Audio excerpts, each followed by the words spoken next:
Hi అందరికీ. మనం అనుకున్నట్టుగానే ఆర్ఆర్బి ప్రీవియస్ ఇయర్ క్వశ్చన్స్ అనేది స్టార్ట్ చేద్దాం అనుకుంటున్నాం ఈ రోజు నుండి. ఇది లెక్చర్ 1 అనుకోండి. దీంట్లో ప్రతి RRB exam, for example RRB ALP కానీ, జూనియర్ ఇంజనీర్ కానీ, గ్రూప్ డి కానీ, ఎన్టీపీసీ కానీ, ఆర్ఆర్బికి సంబంధించిన ఎగ్జామ్స్ అన్నీ ఇవే ప్యాటర్న్లలో ఉంటాయి క్వశ్చన్స్ అనేవి. ఒకసారి మనం ప్యాటర్న్ అర్థం చేసుకొని మనం రివిజన్ అనేది ప్రాపర్గా చేసుకుంటే ఖచ్చితంగా మనం ఆర్ఆర్బి ఎగ్జామ్ అనేది క్లియర్ చేస్తాం. ఇప్పటి వరకు మన ఛానల్ ఎవరైనా సబ్స్క్రైబ్ చేసుకోకపోతే ప్లీజ్ డూ సబ్స్క్రైబ్. అండ్ ఇంతకుముందు ఆల్రెడీ మనం రీజనింగ్ లెక్చర్స్ ఆల్మోస్ట్ కంప్లీట్ చేసుకున్నాం. అండ్ ఆర్థమెటిక్లో కూడా ప్రాఫిట్ అండ్ లాస్ డిస్కౌంట్ అనేది కంప్లీట్ చేసినాం. ఒకసారి చూడకపోతే ఆ వీడియో చూడండి. ఈ వీడియోని లేట్ చేయకుండా స్టార్ట్ చేద్దాం. దాంట్లో ఫస్ట్ క్వశ్చన్ వచ్చేసి, నేను దీంట్లో చెప్పే ప్రతి క్వశ్చన్ దేంట్లో అంటే ఒక్క క్వశ్చన్కి లిమిటెడ్ అయ్యే లింక్ కాదు, మ్యాక్సిమం ఒక 2-3 క్వశ్చన్కి లింక్ అయ్యేటట్టే చెప్తాను. అందుకే ఫస్ట్ క్వశ్చన్ ఈ క్వశ్చన్ ఎందుకు తీసుకున్నానంటే, if the radius of hemisphere is increased by 50%, then find the percentage increase in volume. First ఈ క్వశ్చన్ చూడగానే మనకు హెమిస్పియర్ కనబడుతుంది. హెమిస్పియర్ అనేది కీ పాయింట్. హెమిస్పియర్కి సంబంధించి మనకు volume, total surface area, lateral surface area, ఇవి గుర్తుంచుకోవాలి ఫార్ములాస్.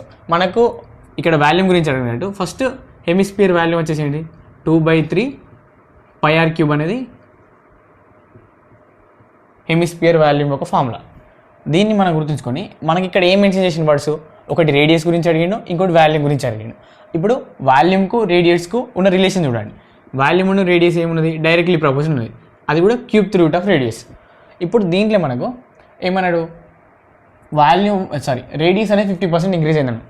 ఫస్ట్ ఏం లేనప్పుడు మనకు పర్సెంటేజ్ ఎంత అని చెప్పినా, మనం ప్రాఫిట్ అండ్ లాస్ మన వీడియోలు చూసుకుంటే ఏమని చెప్పినా, సిపి ఈజ్ ఈక్వల్స్ 100% అని మనం నార్మల్గా తీసుకుంటాము. అట్లెట్లనో V1 is equals to 100%, V2 is equals to V2 మనకు అనుకోవాల్సింది, R1 ఈజ్ ఈక్వల్స్ టు 100%. అట్లా అనుకుందాం. ఏం పెరిగిందంటాను వాడు, 50% పెరిగిందంటాను. అంటే V2 అనేది మనకు అనుకోవాలి ఇప్పుడు ఎంత ఇంక్రీజ్ అయింది అనేది. R2 అనేది 50% పెరిగిందంటే ఎంత, 150% కదా. ఇప్పుడు మనం దీని నుంచి ఫార్ములా చూసుకున్నాం అనుకో, V1/V2 is equals to R1³ ఇప్పుడు మనకు V1 ఎంత, 100/V2 is equals to 100³ into R1³ divide by 150³ into R2³. 150% of R1³ cancel అవుతుంది. ఇప్పుడు 100³ ఇక్కడ ఒక 100, ఇక్కడ 100 పోయింది, 100 స్క్వేర్ అంటే 100 × 100 డివైడ్ బై 150 × 150 × 150 ఉంది ఇక్కడ. 0 0 0 0 0 0. ఇప్పుడు ఏమన్నా 10, 2 జా 3 జా. ఇప్పుడు V2 ఈజ్ ఈక్వల్స్ ఏమన్నా రాసుకోవచ్చు, V2 is equals to 15 × 15 225, 225 × 3 675, 675 divided by 2 అంటే 337.5%. ఈ 337.5% అనేది ఎంత ఇంక్రీజ్ అయింది. మనం ఇక్కడ V1 100 అనుకున్నాము, ఆ 100ని తీసేస్తే మనకు వచ్చేది ఆన్సర్ అన్నట్టు. 100ని తీసేస్తే ఎంత, 237.5. 237.5% అంటే ఆప్షన్ డి అనేది correct answer.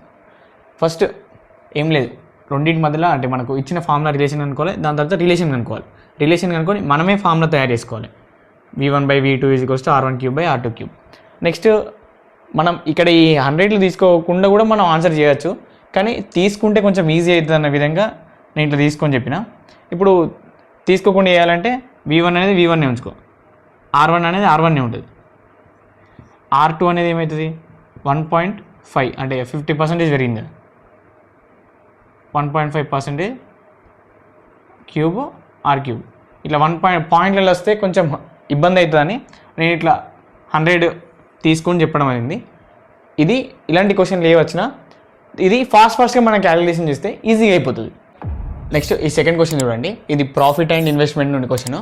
Sangeetha and Hemalatha invest in a business 1:3 ratio. అంటే వాళ్ళు బిజినెస్ స్టార్ట్ చేసేటప్పుడు సంగీత ఏమో 1 part ఇన్వెస్ట్ చేస్తే మనకు హేమలత ఏమో 3 parts ఇన్వెస్ట్ చేసిందంట. వాళ్ళకి వచ్చిన total profit 2568 rupees profit. Then what is the difference between profit, వాళ్ళకి అంటే ఎవరికి ఎంత ప్రాఫిట్ వచ్చింది ఆ ప్రాఫిట్ల మధ్యలో డిఫరెన్స్. ఇప్పుడు ఎవరికి ఎంత ప్రాఫిట్ అనేది ఎట్లా తెలుస్తుంది అంటే వాళ్ళు ఇన్వెస్ట్మెంట్ చేసిన రేషియోని బట్టి తెలుస్తుంది. వీళ్ళు 3 పార్ట్స్, ఇది 1 పార్ట్ 3 పార్ట్స్, వీళ్ళిద్దరు మొత్తం 4 పార్ట్స్. ఈ వచ్చిన ప్రాఫిట్ను డివైడెడ్ బై 4 చేసినాం అనుకో మనకు సంగీత పాట తెలిసిపోతుంది.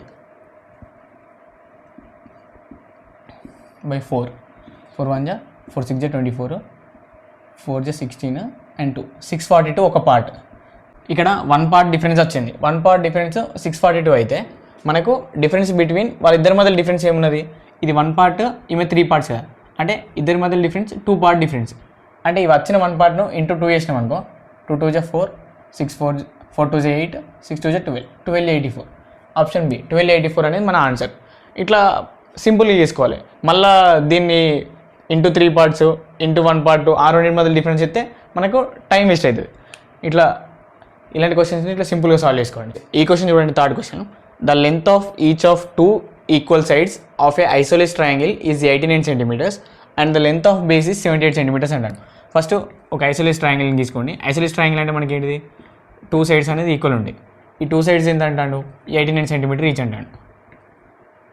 ఓకేనా. నెక్స్ట్ బేస్ ఏంటన్నాను, 78 centimetres. The area of triangle, మనకు ఏరియా ఆఫ్ ట్రయాంగిల్ కావాలంటే first area of triangle formula ఏంటిది, half into area is equals to half into base into height కదా. మనకు బేస్ 78 సెంటీమీటర్స్ ఉన్నది. హైట్ కనుక్కోవాలి. హైట్ కనుక్కోవాలంటే మనం హైపోటెనస్ కాదేంది మన పైథాగరస్ థియరం యూజ్ చేయాలి. పైథాగరస్ థియరం ఏంటిది, ఇది ఎంత అవుతుంది, బై 2 కదా. 78 by 2 అంటే 39. ఇక్కడ మనకు 89 స్క్వేర్ మైనస్ 39 స్క్వేర్. నేను ఆల్రెడీ మధ్యాహ్నం ఒక వీడియో చేసిన, దాంట్లో స్క్వేర్స్ గురించి చెప్పిన. ఎందుకు చెప్పిన, ఇలాంటి వాటిలో యూజ్ అవుతుందని చెప్పిన. ఇప్పుడు 89 స్క్వేర్ కావాలి మనకు. 89 స్క్వేర్ అంటే ఫస్ట్ ఎట్లా రాసుకోవాలి, దీని సపరేట్. 9 స్క్వేర్ ఎంత, 81, 8 స్క్వేర్ 64, నెక్స్ట్ 9 8 జా 72, 72 2 జా 144 రాసుకున్నప్పుడు ఇప్పుడు 2 డిజిట్స్ ఉంటే మధ్యలో రాసుకున్నాం. ఇప్పుడు 3 డిజిట్స్ ఉన్నాయి కాబట్టి ఈ లాస్ట్ డిజిట్ని వదిలిపెట్టి ఇక్కడ రాసుకోండి. 1 12 9 7 9 2 1, ఇది 89 స్క్వేర్. Next 39 square. 39 స్క్వేర్ అంటే 9 81, 3 స్క్వేర్ 0 9, నెక్స్ట్ 9 3 జా 27, 27 2 జా 54, 1 12 15. ఓకే, 15 21, 17 21, 15 21 ఎంత వస్తుంది, √6400. అంతేగా డిఫరెన్స్. 0 0 4 6400. 6400 అంటే ఈ రూట్ ఉంది అనుకున్నప్పుడు కూడా ఓన్లీ ఫస్ట్ జీరోస్ ఉన్నాయి కూడా అవసరం లేదు. 64 రూట్ ఎంత 8, 00 ఉంటే రూట్ ఎంత 80. అంటే మనకు హైట్ అనేది 80 సెంటీమీటర్స్. ఇప్పుడు దీన్ని తీసుకొచ్చి దీంట్లో వేయండి. హాఫ్ ఇంటూ బేస్ ఎంత 78, హైట్ ఎంత 80, 2 1 జా 2 39, 39 ఇంటూ 8 9 8 జా 72, 8 3 జా 24, 24 7 31, 3120 అనేది మనకు ఆన్సర్. ఇట్లా మనం ఎంత ఫాస్ట్గా క్యాలిక్యులేషన్ చేస్తే ఇలాంటివి చేసేటప్పుడు, అందుకని ఇలాంటి చిన్న చిన్న ట్రిక్స్ మనకు తెలిసి ఉంటే, స్క్వేర్ రూట్స్ కానీ స్క్వేర్స్ కానీ క్యూబ్ రూట్ కానీ క్యూబ్స్ కానీ ఇలాంటివి తెలిసి ఉంటే మనకు ఆన్సర్ అనేది తొందరగా సాల్వ్ చేయొచ్చు. లేకపోతే మనకు ఉన్న టైంలో మనం మ్యాక్సిమం క్వశ్చన్ సాల్వ్ చేయలేకపోతాం, అన్ని స్కిప్ చేయాల్సి వస్తుంది. నెక్స్ట్ ఈ క్వశ్చన్ చూడండి ఎంత సింపులో. ఇది 2025 మార్చ్లో జరిగిన ఆర్ఆర్బీ జేఈలో ఇచ్చాడు. క్వశ్చన్ చూడండి. A number when increased by 50% gives 3030. అంటే మనకు అసలు నెంబర్ ఎంతో తెలియదు. అసలు నెంబర్ ఎక్స్ అనుకుందాం. ఎక్స్ అనుకొని ఎంత ఇంక్రీజ్ అయింది అన్నాడు 50%. 50% అంటే 100 + 50 150. 150 by 100 ఈజ్ ఈక్వల్స్ టు 3030 అనేది మనకు ఆన్సర్ అన్నాడు. ఇప్పుడు ఎక్స్ అని అనుకోండి ఎంత ఈజీ, 3030 ఇంటూ 100 by 150 అంతేగా. 0 0 2 జా 3 జా 3 1 0 1 0 1 0 1 0 ఇంటూ 2 మనకు 2020. ఏడికే చూసి ఆన్సర్ పెడితే మనం పప్పులో కారేసినట్టు. కాబట్టి 1010 ఇంటూ 2 మనకు సి అనేది ఆన్సర్ 2020. అందుకని మనకు క్వశ్చన్ పేపర్ మనకు నేను కూడా చిన్నప్పుడు నమ్మపోయేది. క్వశ్చన్ పేపర్ మొత్తం చదవాలి అంటే నేను నచ్చిన క్వశ్చన్ చేసుకుంటూ పోయేది. దాని తర్వాత సర్టెన్ పాయింట్ ఆఫ్ టైం ఇలాంటి ఎగ్జామ్స్ రాస్తా నేను రియలైజ్ అయినా. అప్పుడు ఓకే, మనం పేపర్ మొత్తం చదివినప్పుడు ఏమవుతుందంటే ఇలాంటి లూజ్ క్వశ్చన్స్ ఉంటాయి. మనం క్రికెట్లో కదా లూజ్ బాల్స్ ఇట్లా 6 పంపించాలను, ఇలాంటి క్వశ్చన్ పేపర్లలో కూడా లూజ్ క్వశ్చన్స్ అనే వాటిని మనం ఈజీగా స్కోర్ చేసుకోవాలి. అది మనకు ఇంపార్టెంట్ జాబ్ రావాలంటే. అన్నీ నేను అంటే మొండి పట్టుదలతో నాకు వచ్చు నేను చేస్తా అనే మెంటాలిటీతోనైతే మనం ఎగ్జామ్ సెట్కి పోవద్దు. ఒకసారి ఈ క్వశ్చన్ చూడండి, సేమ్ మళ్ళీ ప్రాఫిట్ అండ్ లాస్ నుంచి వచ్చింది question. By selling an article at 2/5 of it's actual SP, Ajay incurs అంటే ఫస్ట్ సెల్లింగ్ ప్రైస్ ఏమన్నాడంటే, సెల్లింగ్ ప్రైస్ ఇక్కడ 2 సిచ్యువేషన్లు ఇచ్చాను. సెల్లింగ్ ప్రైస్ 1 ఏమైందంటే 40%, 2/5 అంటే ఎంత, 2/5 into 100 40% of actual SP. Ajay incurs a loss of 27%, loss 27% అన్నాడు. ఇది మనకు first situation. Next second situation ఏమన్నాడు, ఇఫ్ ఈ సెల్స్ అంటే SP2 అనేది 84%కు ఆయన అమ్మితే దెన్ నెక్స్ట్ ప్రాఫిట్ ఏమొస్తుందని అడుగుతాడు. ఫస్ట్ దీంట్లో నుంచి మనకు కాస్ట్ ప్రైస్ అనేది కామన్ కాబట్టి మనం దీంట్లో నుంచి కాస్ట్ ప్రైస్ ఫైండ్ అవుట్ చేద్దాం. కాస్ట్ ప్రైస్ ఫైండ్ అవుట్ చేయాలంటే CP = మనం ఏం రాసుకుంటాం అంటే ప్రాఫిట్ వస్తే 100 plus profit percentage into selling price = 100 plus profit percentage into CP. అంతేగా మనకు సెల్లింగ్ పర్సెంట్ రావాలంటే. ఇప్పుడు ఇక్కడ లాస్ అయిందంటే మనకు 100 - 27% ఎంత, 73%. 73% ఇంటూ CP అనుకో. మనకు కావాల్సింది CP = SP ఎంత, 40 డివైడెడ్ బై 73. 40% కాదు, 40 ఆఫ్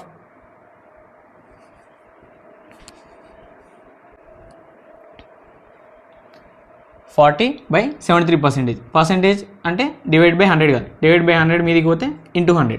ఇప్పుడు మనకు సరే దీన్ని 0.73 రాసుకున్నాం అనుకో, పర్సెంటేజ్ కాకుండా ఫ్రాక్షన్ ఫార్ములా.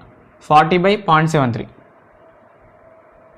లెస్ దెన్ 1 అంటే మనకి ఇది పైనకి పోతే సరే 73 1 100కు 1.35 అట్లా వస్తుంది. 35 అంటే 40 × 1.35 మనకు 54.5 ఈ రేంజ్లో వస్తుంది CP అనేది. నెక్స్ట్ మనకి ఏమన్నాడు, SP అనేది 84 ఇచ్చిండు, పర్సెంటేజ్ కాదు ఇది, 84 ఇచ్చిండు. ఇప్పుడు మనకు కాస్ట్ ప్రైస్ అనేది 54.5 ఉంది, సెల్లింగ్ ప్రైస్ అనేది ఎక్కువ ఉందంటే ఏంటిది మనకు దాని meaning profit is equals to 84 - 54.5 ఎంత, 29.5. ఇప్పుడు మనకు ప్రాఫిట్ పర్సెంటేజ్కి ఎప్పుడైనా ఏమని చెప్పినా ప్రాఫిట్ డివైడెడ్ బై మనకు కాస్ట్ ప్రైస్ ఎంత, 54.5. ఇది ఇంటూ 100. మనకు నార్మల్గా చూసుకుంటే 60 లేదు, 60 ఉంటే 50% వచ్చేది కాబట్టి, అంటే కింద 60 ఉంటే 1/2 అయ్యి, కాబట్టి ఇది అరౌండ్ మనకు పాయింట్ తీసేసాం, 295 డివైడ్ బై 545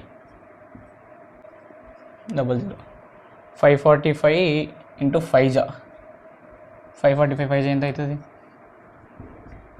5 5 25, 5 4 20, 22, 5 5 25, 27, 2725. నెక్స్ట్ ఇక్కడ 5 2 225 మళ్ళీ 0, మళ్ళీ ఇప్పుడు 5 రావట్లేదు, 545. ఇప్పుడు ఎట్లాగో 6 ఎలిమినేటెడ్, 5 కంటే ఎక్కువ లేదు అంటే నెక్స్ట్ ఇక్కడ 5 తీసుకుంటేనే మనకి ఇంత వచ్చింది 2725. ఇక్కడ 2250 ఉంది, అది క్యాన్సిల్. ఒకవేళ 2 తీసుకున్నాం అనుకో 1000 కానీ వస్తుంది కాబట్టి ఇది ఎలిమినేటెడ్. అంటే మనకు ఆన్సర్ ఏమవుతుంది, 53.3 అనేది అరౌండ్ వస్తుంది. ఇట్లా మనం మొత్తం అన్ని క్యాలిక్యులేషన్ చేయడం అవసరం లేదు, అప్పుడప్పుడు ఇట్లా ఆప్షన్స్ మ్యాక్సిమం ఆప్షన్ నుంచి ఎలిమినేట్ చేస్తేనే మనం ఈజీగా క్వశ్చన్ సాల్వ్ చేయొచ్చు. ఇప్పుడు ఇది ఆల్రెడీ 2 ఫేజెస్ ఆఫ్ సొల్యూషను, మళ్ళీ దాంట్లో క్యాలిక్యులేషన్. ఇలాంటి క్వశ్చన్లు వచ్చినప్పుడు మ్యాక్సిమం అవాయిడ్ చేసుకొని బెటర్. మీకు లాస్ట్కి టైం ఉంటే మాత్రమే ఇలాంటి క్వశ్చన్స్ చేయండి. ఇది ఈరోజు లెక్చర్ 1లో మనం నేర్చుకున్నాయి. ఇంకా ఇలాంటి క్వశ్చన్లు కావాలనుకుంటే మన ఛానల్ని సబ్స్క్రైబ్ చేయండి, కామెంట్ చేయండి ఏమైనా మిస్టేక్స్ ఉంటే. Thanks for watching.